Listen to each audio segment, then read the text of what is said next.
Okay, now begins today's Q&A portion of the talk. If you did not receive a piece of paper when you came in, please hold up your hand and one of our volunteers will come by and pick up your question and deliver it for me to address to the speaker. So, Dr. Hort, thank you very much for your words today. I think we all learned a lot. Can we start with a little bit more about your personal background? You mentioned your PhD was in sociology. Can you tell us about your full educational background? I consider myself into education, a lifelong education. So I'm here learning now about Korea and the Asian world at Seoul National University. But I started school when I was 7 years old. and before that, my mother was a housewife, so I never got into the type of preschools that are common in Scandinavia today, where you start. My granddaughter, she started, I told some of my friend here, when she was 18 months old. And that is a very different kind of school from the school I went into, because at 18 months old you start playing and behaving and working together, and no alphabet, no mathematics, but that will come later. But it's and then I went into a fairly modern type of schooling, but it started late compared to today. Okay, and you mentioned you're now a professor at Seoul National University for the last 3 or 4 years. How did that come about? How did you find yourself here in Korea? I got Korean students in Stockholm. And not only Korean, I also had students from Japan and other countries of the world, particularly British Commonwealth. I had a very good time with the Korean students in Stockholm, and they were very friendly and kept in touch. And one of them stayed for quite a long time and fulfilled his PhD and went back to Korea and constantly tried to invite me. So and he, in particular, his own professor here, he invited me first time. My Korean student, he was still in Stockholm. So I came here first time in 1996 or 97. I was on my way to Japan, and he heard, this Korean student, he heard that I was on my way to Japan. So he forced me, he promised me. I had to promise him that I have to stop in Seoul. And I was in Seoul for 24 hours and gave a lecture, met his professor, and then the professor came to Sweden, and we exchanged, you can say, a lot of, I learned a lot from him too. So it's a long learning experience. So it's almost 20, you can say it's about 20 years now I am on and off been studying what's going on in Korea. Because the students who came to Sweden, I always tell them, you have to write about your own country. You cannot just be here to learn about what's going on in Scandinavia. You have to learn, so I understand your questions. We talked about this as collaborative learning. I think that is a very important way of exchanging. And that way it is, still is. You mentioned you were an attendee at this year's World Human Rights Cities Forum. So 2014, was that your first visit to Gwangju, or had you been to Gwangju before? Yeah. I had only read about Gwangju, and then for some reason I got an invitation to this conference, and it was a really extremely rewarding experience. I really finally understood this, because early on one of the Korean students had told me that it's hopeless in Korea, because we have to get beyond the conflict between Daegu and Gwangju. And I couldn't, what was this kind of conflict between Daegu and Gwangju? It was very hard for me to really understand it before I came, because I had almost exactly a year ago, I was first time in Daegu. And in Daegu I didn't learn anything, I must say. I'm sorry to say that. But when I came to Gwangju, I suddenly realized that what this really meant. This deep, it's not just the north and the south in Korea, it's much more into the types of dynamics that is forming in Korea today. Okay, moving on to sort of the meat of your talk. You mentioned two of the big concepts for human rights is the right to decency and dignity. How do you determine the rights to life, dignity, and decency? Can you talk more about this? I will not determine that. I think it's up to those who live in these communities. They have to determine that themselves, of course. I mean, what kind of acceptance, what kind of manners and ways of life can you accept? You have to accept that humanity is a huge combination of animals, almost 9 billion or something, 7 billion, 8 billion, something like that. So I mean, you have to have a lot of tolerance for as far as I would say. So I cannot determine it, and I wonder if any scientist will ever be able to determine it. But it's up to the communities to come together and make this possible.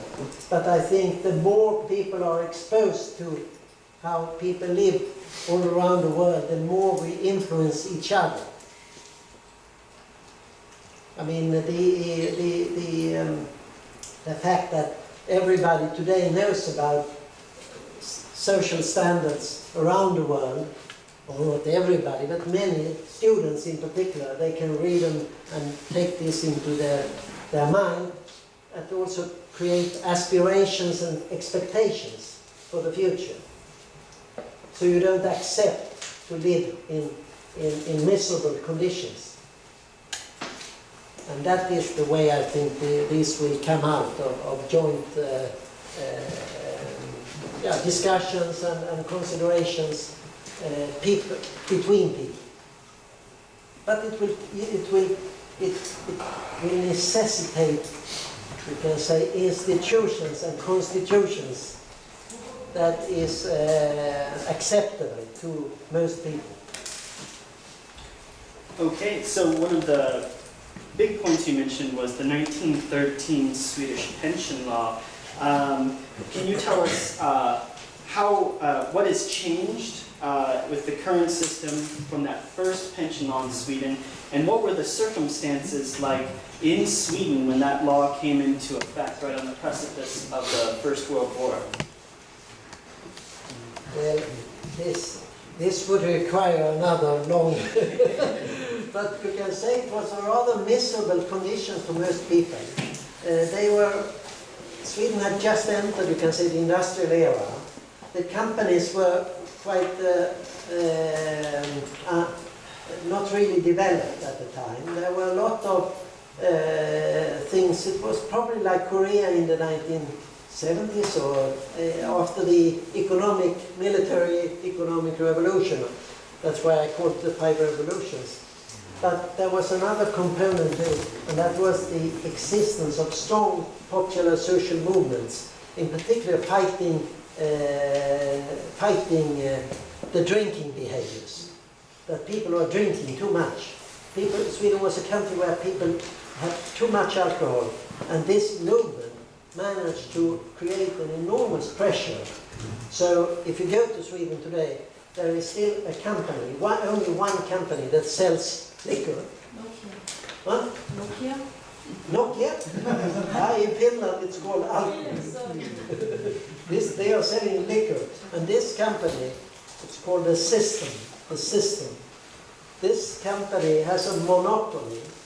And this company was created by those who defended the right to drinking. Because the social movement wanted to completely get rid of all drinking, all alcohol. So they were opposed. But today, people in Scandinavia, they think that this was the regulations enforced by the teetotalers, as they were called, the sobriety movement.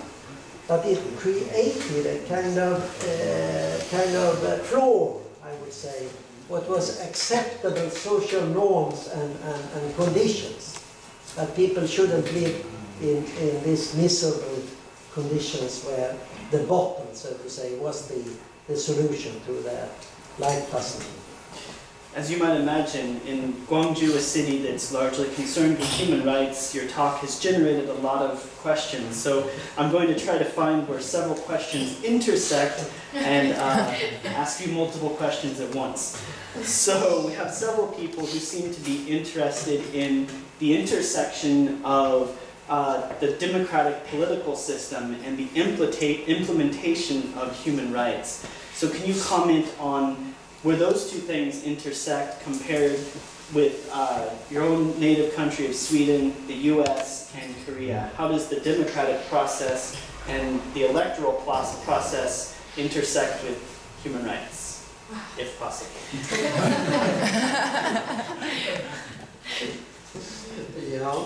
The US is of course a very special case because the democratic development there, I know too little. I lived there two consecutive years. No, not consecutive, 2 different times. But I'm not an expert on so I have a hard time to now recall exactly but it was very inspirational, the US experience, because for Sweden, because so many people went to North America, to the United States and Canada as immigrants. They lived about 1 million out of a population of 4 or 5 million left for the United States in a very short period. So there were lots of immigrants. And some of them returned, of course, but perhaps even more ideas returned. And the inspiration of this anti-drinking movement came basically from the United States. They were very much inspired. You know, you have all heard histories about Al Capone and the period when drinking was forbidden in some big cities. But basically that took root both in Norway, in Sweden and in Finland. And became, you can say, a starting point for the social rights movements.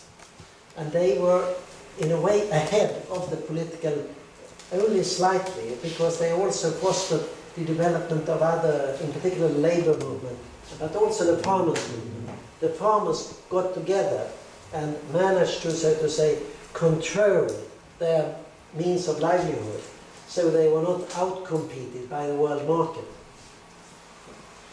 So these movements got together and politically also created political parties that could compromise, that could work together, despite that they have very different constituencies, but they were able to get together nationally, and they where they got together is actually, it was not on this question of drinking or not, but it was over the question of how to get the nation going for the future.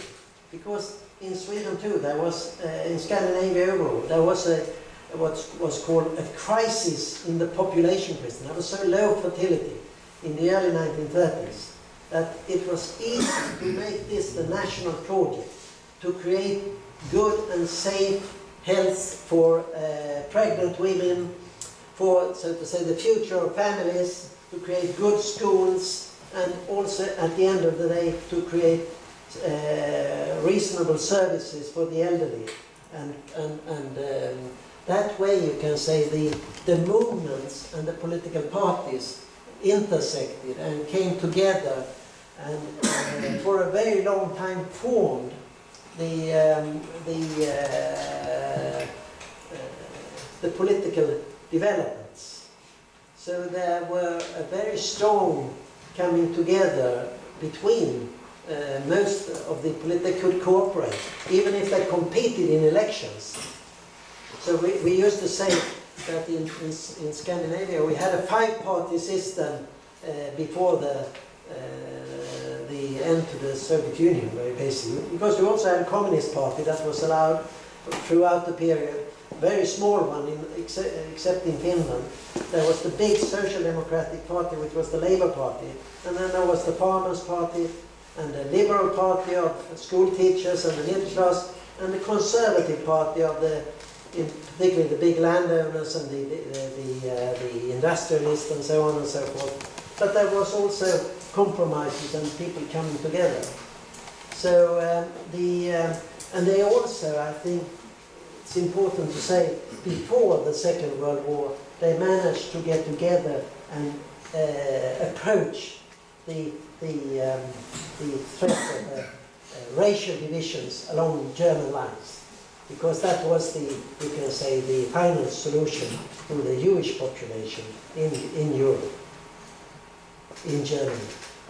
And that project, I think that the parties managed to get together, political parties, to say, regard all and everybody as one belonging to one humanity and not different races, was very important for the development of universal social rights.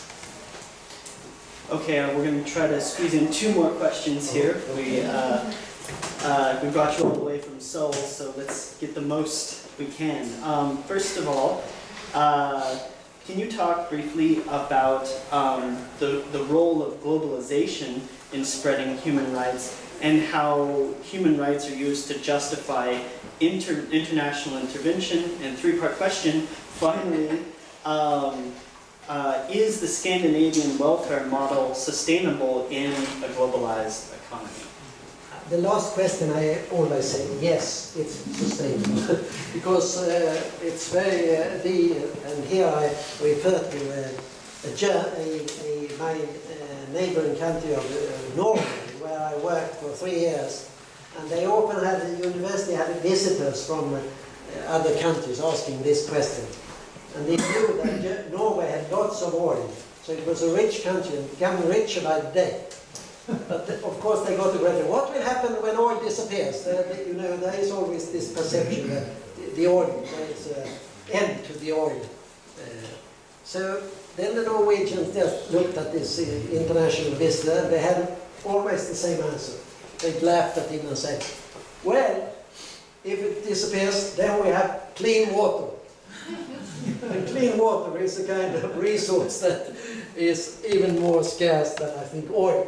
So there is a lot of interaction, you can say, around it's probably one of the cleanest areas of the globe. So I think in that sense there are many advantages to living up there, particularly for the elderly, of course, but also for young families. But the spread of this idea of a global is basically, I think, as an idea, as a solution, that you have to adapt it to the local circumstances. You can never import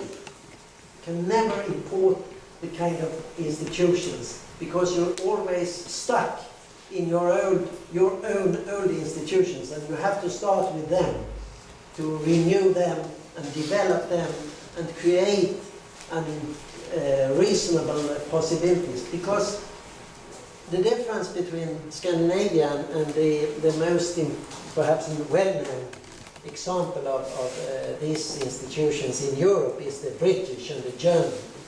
And the Germans have managed to adapt in various ways, but in Britain, in the United Kingdom, you see a big divide. Most of you are probably aware of the most recent referendum in Scotland, where they really want to protect their welfare state, while in the south, in England, I mean, it's much more vulnerable and under, it has deteriorated, you can say. And there again, the interesting thing, we think that England is the country of liberty. And in many respects it is, but it's also the country without a constitution. They can change their law by the day.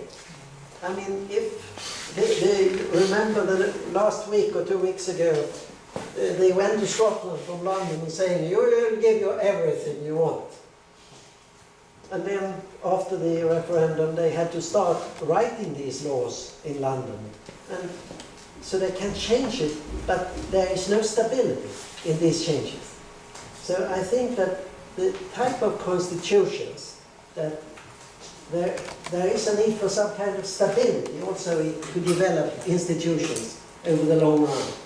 I mean, sometimes you create stable institutions that in the end became so rigid that they don't work together.